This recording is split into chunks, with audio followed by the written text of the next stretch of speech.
Bonjour à tous et à toutes. Nous allons voir aujourd'hui dans cette vidéo comment utiliser CMake sur Visual Studio 2017.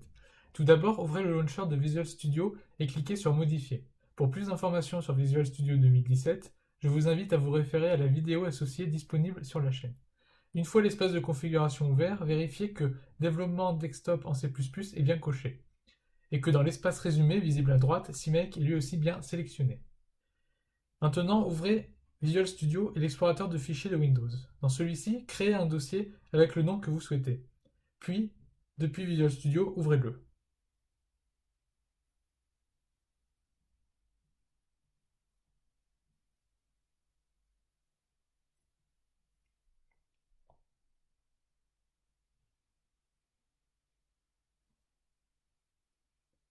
Notre dossier est donc maintenant ouvert, mais vide.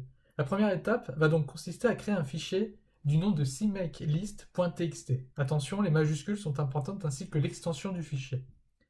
Écrivons maintenant dans celui-ci la configuration de CMake. Alors, la première étape va être de définir une variable dans notre fichier de configuration qui va correspondre donc au nom de notre projet, tout simplement, que nous allons utiliser par la suite pour continuer la configuration et pour ne pas avoir à changer le nom à plusieurs endroits à la fois quand il y aura un changement de nom par la suite du projet par exemple. Donc ici, nous créons maintenant le projet avec le mot-clé project. Et enfin, pour finir, nous ajoutons l'instruction add executable. Donc c'est ici que nous allons définir que nous voulons générer un fichier exécutable, un .exe tout simplement. Donc nous mettons le nom de notre projet et après nous indiquons main.cpp qui va correspondre au fichier code à compiler pour générer cet exécutable. Donc si nous en avons plusieurs, il suffit de mettre ces différents fichiers .h et .cpp à la suite, l'un à la suite de l'autre dans cette ligne de configuration.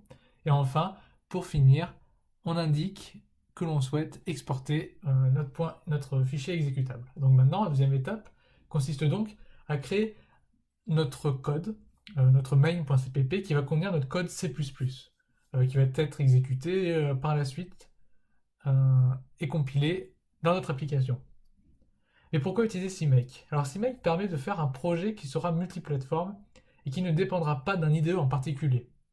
CMake générera lui-même le projet en fonction de l'IDE. Donc pour Visual Studio, il générera automatiquement un projet Visual Studio. Pour CodeBlock aussi, ou si vous utilisez un Makefile directement, il générera le Makefile directement. Donc ça permet de partager et de travailler à plusieurs sur un même projet sans être dépendant d'un environnement particulier. Donc c'est très pratique pour le travail à plusieurs.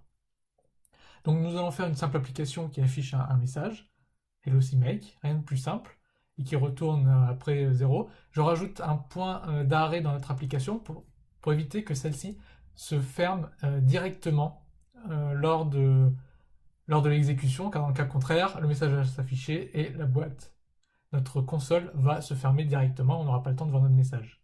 Donc maintenant, on revient dans notre fichier cmakelist.txt, notre fichier de configuration, et on sauvegarde. Alors là, vous devriez voir, comme il s'est passé, un message jaune qui indique la compilation et la création du projet. Une fois cela fait, en haut à côté de la flèche verte, vous devriez voir votre projet avec le nom que nous avons indiqué dans le fichier de configuration apparaître. Donc compilez-le, et vous devriez avoir donc notre application qui s'affiche comme ici, correctement. Donc on peut voir ici le point d'arrêt, donc on peut le passer, et donc nous avons vu comment utiliser CMake. Donc en bas, comme on peut le voir, il y a un chemin qui est disponible dans les logs générés par Visual Studio, qui permet de retrouver le projet Visual Studio de notre projet en fait. Donc notre main.cpp et notre fichier cmakelist.txt a généré automatiquement le projet Visual Studio comme ici. Comme nous pouvons le voir ici, il a généré tout le projet comme un projet traditionnel Visual Studio, mais nous ne le voyons pas. Il est généré en back-end et après il s'exécute en fond, ce qui permet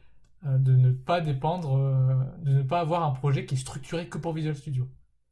Donc maintenant, cliquant sur le cmakelist.txt, on peut voir le fichier JSON de configuration qui permet de faire le lien entre CMake et Visual Studio. Donc c'est ici, cela indique les différents types de compilation, de build, du debug, du release qui est disponible. Donc on peut voir ici la liste dans cet onglet qui s'affiche. Donc on peut le modifier, en rajouter. Merci d'avoir regardé cette vidéo et à bientôt sur blog-programmeur.